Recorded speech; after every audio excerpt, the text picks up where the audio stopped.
फिर दलित समाज को चेतना इनको जगाने के लिए काम किया, डी प्रेस क्लासेज बनाई और इसके अलावा फिर उन्होंने नौकरी भी की और नौकरी में भी उनको कोई सफलता प्राप्त नहीं हुई, क्योंकि जिस समाज के अंदर हम रहते हैं, हिंदू समाज के अंदर, इसमें छुआछूत और अनटचेबिलिटी जो है वो बड़ी हाई लेवल पर थी। इसलिए उन्होंने जब वापस आए वहाँ से पढ़ाई करके बाहर के देश से, तो उनको जो नौकरी मिली वो डिफेंस सेक्रेटरी की मिली। लेकिन जिस वक्त वो अपने दफ्तर में जाते थे, वहाँ पर जो उनका पीएन था वो दूसरे हाई समाज से ताल्लुक़ रखता था। वो जब उनको फाइल भी पकड़ाता था वो दूर से बड़ी फेंकता था। तो डॉक्टर अम्बेडकर ने सोचा कि देखो, मेरा इतना बड़ा बढ़ने का कोई फ़ायदा नहीं है, इसकी बीमारी ये जो है कहीं और है। तो इसलिए फिर उन्होंने ये नौकरी छोड़ दी, फिर उन्होंने अपना जो राजनीतिक क्षेत्र के अंदर अपना कदम रखा।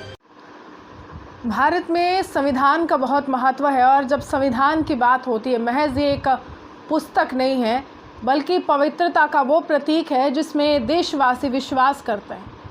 बाबा भीम साहब अम्बेडकर ने सोचा कि क्यों ना कुछ ऐसी बातें देश को सिखाई जाए कि मेरे ना रहते हुए भी देश जो है संविधान की शपथ खाता रहे और देश जो है संविधान पर चलते हुए एक अच्छे भविष्य का निर्माण करे। वो पंक्तियाँ बाबा भीम साहब अम्बेडकर के दिल से निकली थी, जिसमें कहा गया था कि अब कोई भी भेदभाव नहीं होना चाहिए भारत में, राजनीति से परे हर एक धर्म को रखना होगा और देखना होगा किस तरह से नए भारत का निर्माण स्वतंत्रता के बाद करना है। लेकिन आज बाबा भीम साहब अम्बेडकर की जयंती है, पूरे विश्व भर में उनको नमन किया जा रहा है, उनकी सोच को नमन किया जा रहा है और ये कहा जा रहा है कि जिस तरह से दलित वर्ग के साथ भेदभाव किया गया और सामाजिक रूप से प्रताड़ना उन्होंने सही, उसके बाद बाबा भीम साहब अम्बेडकर जाते जाते बहुत कुछ दे गए हमारे भारत को। के डिगरा साहब हमारे साथ हैं जो भाजपा के एससी मोर्चा के वाइस प्रेसिडेंट, इनसे जानने की कोशिश करेंगे एक देश में संविधान का क्या महत्व है और किस तरह से आज भी भारत सशक्त देश एक माना जाता है, क्योंकि बाबा भीम साहब अम्बेडकर का वह संविधान हर एक नेता उसकी शपथ खाता है और देशवासियों को कहता है अगर कहीं से कुछ सीखना है तो संविधान की इस पुस्तक से सीखिए जो बाबा भीम साहब अम्बेडकर जी ने दी। डिगरा साहब, सबसे पहले कितना महत्वपूर्ण रहता है एक देश के लिए उसका संविधान? देखिए, कोई भी देश चलाने के लिए संविधान का होना बहुत ज़रूरी होती है जी। क्योंकि 4 चीज़ें हैं जिससे देश बनता है। बिल्कुल। और जब देश बन जाता है तो उसको चलाने के लिए संविधान की बहुत ज़रूरत होती है। सारे जो कानून हैं वो उसी में दर्ज किए होते हैं। जैसे हमारा कॉन्स्टिट्यूशन ऑफ इंडिया है, इसकी जो प्रेम्बल जो हैं, शुरू में तो इसकी 8 प्रेम्बल थी और 4 इसमें बाद में वो डाली गई, 12 हो गई। तो इसी प्रकार इसके अंदर बहुत ज़्यादा आर्टिकल हैं और उसी के अंदर सारी चीज़ें दर्ज है कि देश हमारा कैसे चलेगा। और 3 इसके अंदर जो लिस्टें हैं कि स्टेट लिस्ट है, सेंट्रल लिस्ट है और कॉन्करेंट लिस्ट है। तो इन लिस्टों के अंदर भी सारी बातों का वर्णन किया गया है कि कौन सी पावर जो है वो स्टेट के पास होगी, कौन सी पावर वो है सेंटर के पास होगी और रेजिडरी पावर जो है वो कॉन्करेंट लिस्ट में मतलब होगी। रेजिडरी पावर जो होती हैं जो आज हमें दिखाई नहीं दे रही हैं। देखिए, जिस वक्त हमारा संविधान बना तो उस वक्त के जो हालात थे उसके मुताबिक बना, लेकिन आज की जो स्थिति है वो उन्होंने कोई इसके बारे में नहीं सोचा था। कहीं ऐसे मसाइल आ जाते हैं बीच में, हालात जो है वक्त वक्त के साथ बदलते रहते हैं। जैसे मैं आपको एग्जांपल दूंगा कि जिस वक्त हमारा संविधान बना था तो इंटरनेट का वो ज़माना नहीं था, तो इंटरनेट उस वक्त है ही नहीं था। लेकिन उन्होंने ऐसी बातों को कि कहीं कोई ऐसी बातें हो जाएंगी, क्योंकि टेक्नोलॉजी का दौर है, आगे बढ़ रहा है, आगे बहुत ज़्यादा और भी चीज़ें आएंगी, तो उन्होंने ऐसी पावरों को जो था वो रेजिडरी पावर में रखा था कि जो सेंट्रल गवर्नमेंट इसका जो भी डिसीजन लेगी वही उस पर वो चलेंगी। तो मेरा कहने का मतलब ये है कि देश को चलाने के लिए संविधान की बहुत बड़ी ज़रूरत है। बग़ैर संविधान के देश जो है वो चल नहीं सकता। और हमारे संविधान को बनाने के लिए बाबा साहब डॉक्टर भीमराव अम्बेडकर जी का बहुत बड़ा योगदान है। जो आज उनका हम जन्मदिन मना रहे हैं 14 तारीख अप्रैल को, हर साल उनका जन्मदिन हम मनाते हैं और उनकी याद को ताज़ा करते हैं। जो उन्होंने काम दलितों को जहाँ दूसरे महिलाओं को ऊपर उठाने के लिए किए हैं, आज उनको हम याद करते हैं। और उनको सिर्फ याद ही नहीं करते हैं, उनको बताया हुआ रास्ता जो है वो तराशते हैं, ढूंढते हैं कि जिस देश के अंदर वो पैदा हुए वो आज क्या क्या काम करके गए हैं। और आज हम देखते हैं कि हर रोज़ जो हम देखते हैं कि कानूनों की किस तरह उसको इम्प्लीमेंट किया जाता है।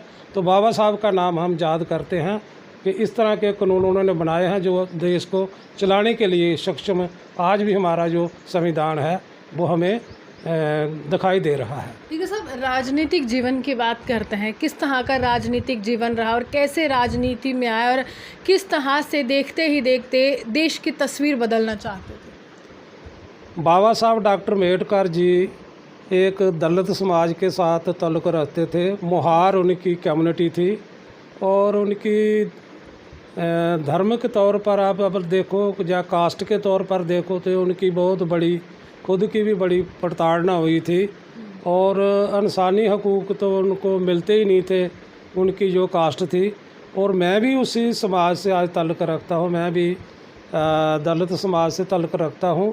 और बाबा साहब डॉक्टर अम्बेडकर जी के साथ जो उस वक्त के हालात अगर हम जब पढ़ते हैं, हमने वो देखा तो नहीं, जब पढ़ते हैं तो हमारे जो रोंगटे जो हैं खड़े हो जाते हैं कि in spite of all difficulties उन्होंने किस तरह पढ़ाई अपनी पूरी की और किस तरीके से पढ़ाई पूरी करके फिर दलित समाज को चेतना इनको जगाने के लिए काम किया, डिप्रेस क्लासेज बनाई। और इसके अलावा फिर उन्होंने नौकरी भी की और नौकरी में भी उनको कोई सफलता प्राप्त नहीं हुई, क्योंकि जिस समाज के अंदर हम रहते हैं, हिंदू समाज के अंदर, इसमें सुगासात और अनटचेबिलिटी जो है वो बड़ी हाई लेवल पर थी। इसलिए उन्होंने जब वापस आए वहाँ से पढ़ाई करके बाहर के देश से, तो उनको जो नौकरी मिली वो डिफेंस सेक्रेटरी की मिली। लेकिन जिस वक्त वो अपने दफ्तर में जाते थे वहाँ पर जो उनका पीएन था वो दूसरे हाई समाज से ताल्लुक़ रखता था, वो जब उनको फाइल भी पकड़ाता था वो दूर से बड़ी फेंकता था। तो डॉक्टर अम्बेडकर ने सोचा कि देखो मेरा इतना बड़ा बढ़ने का कोई फ़ायदा नहीं है, इसकी बीमारी ये जो है कहीं और है। तो इसलिए फिर उन्होंने ये नौकरी छोड़ दी, फिर उन्होंने अपना जो राजनीतिक क्षेत्र के अंदर अपना कदम रखा। और पहली बार उन्होंने 1952 में जो इलेक्शन जो लड़ा था वो बॉम्बे से लड़ा, और लेकिन उसमें भी वहाँ पर वो कामयाबी प्राप्त उसको नहीं हुई। चौथे नंबर पर डॉक्टर अम्बेडकर जी आए थे, तो वहाँ पर भी कांग्रेस ने उनके साथ कोई अच्छा व्यवहार नहीं किया। मेरे पास रिकॉर्डिंग है, हिस्ट्री में भी रिकॉर्ड है कि वो जो उस वक्त जो सरदार पटेल जी थे उन्होंने अपने कांग्रेस पार्टी के यहाँ पर जो लोग काम करते हैं उनको बोल के रखा था कि डॉक्टर अम्बेडकर के मुकाबले में कोई ऐसा दलित चेहरा खड़ा करो जो डॉक्टर अम्बेडकर को हरा दे, क्योंकि वो नहीं चाहते थे डॉक्टर अम्बेडकर कॉन्स्टिट्यूएंट असम्बली के अंदर आए और अपने लोगों की जो बात है वो उसको आगे रखे। क्योंकि उन्होंने देखा था कि पूना पैक्ट के अंदर उसने कैसे काम किया था, गांधी के और पूना पैक्ट जो डॉक्टर अम्बेडकर के बीच में जो समझौता हुआ था, राउंड टेबल कॉन्फ्रेंसों के बारे में भी उनको पता था। तो एक्चुअली उनकी जो योग्यता थी, उसकी योग्यता से ये सारे लोग डरते थे बीच में कि डॉक्टर अम्बेडकर को हराना बड़ी मुश्किल है। तो इसलिए वो अवॉइड करते थे कि डॉक्टर अम्बेडकर जो है ये जीत कर नहीं किसी भी सूरत में आना चाहिए। लेकिन आज के समय में अगर मैं कहूँ तो इस समय कांग्रेस की सरकार नहीं है, इस समय केंद्र में दूसरी बार भाजपा की सरकार है। तो जिस तरह से प्रधानमंत्री की बात की जाए, गृह मंत्री की बात की जाए, तमाम जो नेतागण केंद्र सरकार में नेतृत्व कर रहे हैं वो किस तरह से कार्य कर रहे हैं दलित समाज के लिए, पिछड़े वर्ग के लोगों के लिए, क्योंकि हर राजनीति के मंच पर, हर चुनावी मंच पर, रैलियों के मंच पर जिक्र होता है। क्या धरातल पर केंद्र सरकार दलितों के लिए कोई कार्य कर रही है? देखिए, हमारी जो इस वक्त की मौजूदा सरकार है, प्राइम मिनिस्टर श्री नरेंद्र भाई मोदी जी उस के प्राइम मिनिस्टर हैं और हम भी इसी पार्टी से ताल्लुक़ रखते हैं, क्योंकि हमारी भारतीय जनता पार्टी जो है इसने तहैया किया है कि दलित जो लोग हैं, पसमानदा जो लोग हैं, जो वीकर सेक्शन के लोग हैं, जिनको कांग्रेस के अंदर बड़ी प्रताड़ना हुई है, तो उनको उनका जो जीवन स्तर है वो ऊंचा करना है ताकि उनको बराबरी के स्तर पर लाया जाए। तो बराबर वो तभी हो सकते हैं जब इनको प्रॉपरली इनको कोई ऐसी अमरात दी जाए, ऐसे मान लो कि रिजर्वेशन जो है इनको देकर उनको उनका हौसला बढ़ाया जाए ताकि उनका जो इकोनॉमिकल स्टैंडर्ड है वो भी ऊंचा हो जाए और देश की जो गवर्नेंस बॉडी है उनके अंदर भी इनका योगदान हो। तो इस तरीके से हमारी भारतीय जनता पार्टी की जो सरकार है ये दलितों के हित में काम कर रही है। और आपको पता है कि कांग्रेस के वक्त में आपको पता है कि कांग्रेस ने डॉक्टर अम्बेडकर जी के साथ क्या कुछ किया था, क्योंकि उनको वो वहाँ से बम्बे से तो उन्होंने हराया था। फिर दूसरी बार वो भी उन्होंने बाई इलेक्शन में भी कोशिश की बांद्रा से, लेकिन वहाँ से भी हरा दिया। फिर वहाँ वो इलेक्ट होकर आए बंगाल से, जब मुस्लिम लीग की तरफ से उनको सपोर्ट हुई तो वहाँ से वो इलेक्ट होकर आए। इस तरीके से कांग्रेस ने उनके साथ बड़ी जाति की है। तो हमारी जो बीजेपी सरकार है ये इस वक्त इसी चीज़ को लेकर चल रही है कि जितने भी दलित समाज के लोग हैं उनके लिए ज़्यादा से ज़्यादा जो स्कीमें हैं उनके उत्थान के लिए, उनकी भलाई बेहतरी के लिए वो कैसे ऊपर उनका जीवन स्तर है वो ऊंचा किया जाए। ठीक है साहब, हाल ही में आप भी राष्ट्रपति से मुलाकात कर आए हैं, ज्ञापन सौंप कर आए हैं, तो उसमें क्या महत्वपूर्ण बातें लिखी गई थी जिससे अगर आने वाले वक्त में अगर राष्ट्रपति उस पर संज्ञान लेते हैं या फिर भारत सरकार लेती है तो किस तरह के बदलाव जीवन में आएंगे दलित समाज के लिए?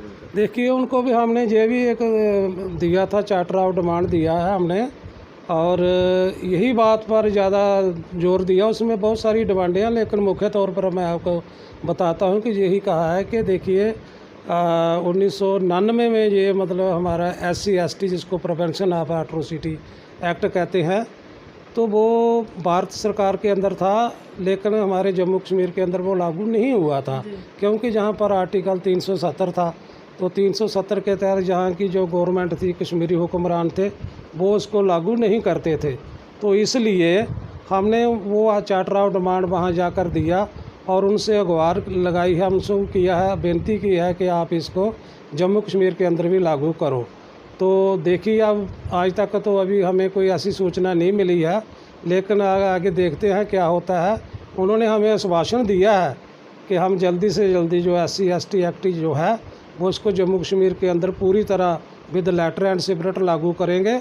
और इसके साथ साथ अब उन्होंने ये भी आश्वासन हमें दिया है कि SC कमीशन जो है वो भी जम्मू कश्मीर के अंदर लागू किया जाएगा, बनाया जाएगा, क्योंकि वो देखेगा, क्योंकि उसके पास स्टैट्यूटरी पावर होती है, वो देखता है कि कहाँ जो कानून की धज्जियाँ उड़ाई जा रही हैं और कौन से जो सरकारी ऑफिसर हैं जो कानून को नहीं मानते हैं, वो मनमानी करते हैं या कानून को वायोलेट करते हैं, तो उसका वो कमीशन जो है फिर संज्ञान लेता है।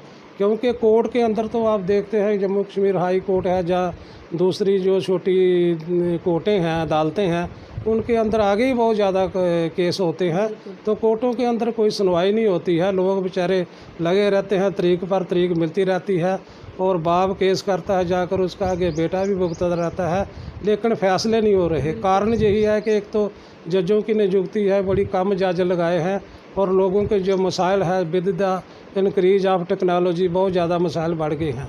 तो इसी प्रकार जो कमीशन जो होगा SC का, तो वो देखेगा कि एट्रोसिटी एक्ट जो है ये कहाँ पर मतलब है कि लागू हुआ है, और जो लोग FIR लॉज कराते हैं पुलिस स्टेशन के अंदर, वहाँ का जो SHO होता है वो नहीं करता है, वो सारी चीज़ें देखते हैं। तो इस तरीके से जब वो चीज़ें लागू पूरी तरह हो जाएंगी तो मैं समझता हूँ कि एक बहुत बड़ा ये काम होगा, और SC/ST जो एक्ट है वो भी लागू होगा, और जहाँ के लोगों को इंसाफ भी मिलेगा, क्योंकि इंसाफ की खातिर ही बाबा साहब डॉक्टर भीमराव जी ने अपना सारा जीवन उन्होंने संघर्ष के लिए लगा दिया, ताकि लोगों को जो है वो निचले स्तर पर इंसाफ मिल सके। चलिए, शुक्रिया। साफ तौर पर पूरा जीवन जो है संघर्षतापूर्ण जो है वो काम करते रहे और समानता का पाठ पढ़ाना चाहते थे। हालांकि अभी भारत सरकार जो है किस तरह से योजनाएं लेकर आती है और अभी भी बाबा भीम साहब अम्बेडकर की उस सोच को, उस धारणा को आगे लेकर जाती है, ये देखना होगा, क्योंकि इनको पूरा विश्वास है कि राष्ट्रपति के साथ जो मुलाकात हुई है उससे कुछ ना कुछ नतीजा जो है निकल कर सामने ज़रूर आएगा। आप यूँ ही बने हमारे साथ देखते रहते न्यूज़ नाउ जम्मू से रूहानी की रिपोर्ट।